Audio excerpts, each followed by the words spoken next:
قەیرانی دارایی و پێنەدانی موچە و سسی بازاڕەکان هاوڵاتیان و خاوەن دوکانەکانی نیگەران کردووە. ئەوان پێیان وایە حکومەت بە بەرنامە کار لەسەر دروستکردنی قەیرانەکان دەکات بۆ ئەوەی هیچ چاکێکی کۆمەڵگە بیر لە کاری تری ژیان نەکاتەوە، تەنها بیری لای پەیداکردنی بژێوی ڕۆژانی خۆیان و خێزانەکانیان بکەنەوە. ئەم سیاسەتەش وای کردووە لە ئێستادا بەشێکی زۆری بازار و فرۆشگاکان نەتوانن تەنانەت پارەی کرێ مانگانەی دوکانەکانیشیان پەیدا بکەن.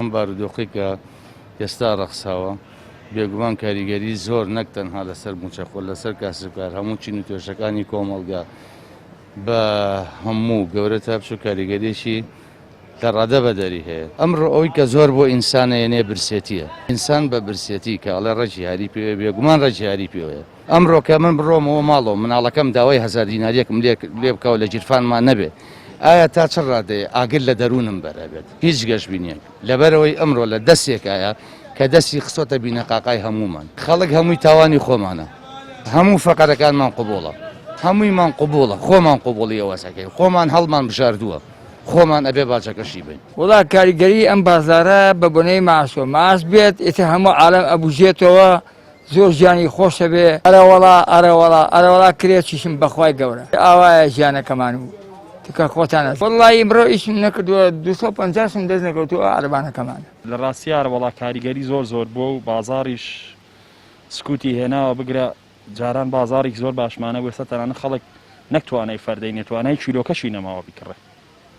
خەڵک مەعاژ نییە و موچە نییە و من بەنسبەت خۆم و جەمعی بازاری خۆمان هەمووی ساڵان بڵین پێشەم ڤایرۆسی کۆرۆنایە مانگانە بۆ نمونە 10 ڕۆژی ئیشمان کردو بۆ کرێکەی باقاتیکەی بۆ ئیسفایە بۆ جیفانی خۆمان بوو.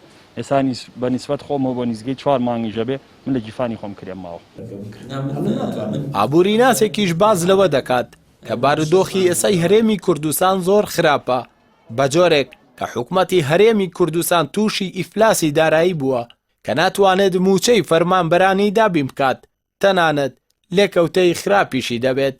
تۆ هاتووی ئەم موچێشە دەیت و بە لێبڕینی شوێت، یعنی 4 مانگ تۆ پارەی مانگێکە بۆ کۆنەکراوەتەوە. بەڕاستی ئەو پڕی ئیفلاسی داراییە بۆ حکوومەتی هەرێم بۆ ئەم دەسەڵاتە. بەڵام گرفتەکە لەوەیە هیچ کەسێک نییە پێیان بڵێ کاکەگیان جێگاکە چۆڵکەن. ئەجینا هەر دەسەڵاتێک ئەمە بێت هەر بۆ خۆی دەست لە کارێکێشێتەوە. بەردەوامی ئەم بارودۆخە بێگومانم من لەوەی کە بە یاسای چاکسازیشەوە بەم لێبڕینەشەوە کە ئێستا حکوومەت ناتوانێت موچە بات جگە لە یەک بژاردە ئەویش ڕێکەوتنە لەگەڵ وەغایە حکوومەتی هەرێم بەم شێوازە بڕوات و خەڵکیش بەم شێوازە ئاوا ڕنگدانەوە بۆ سەر ژیانی هەبێت.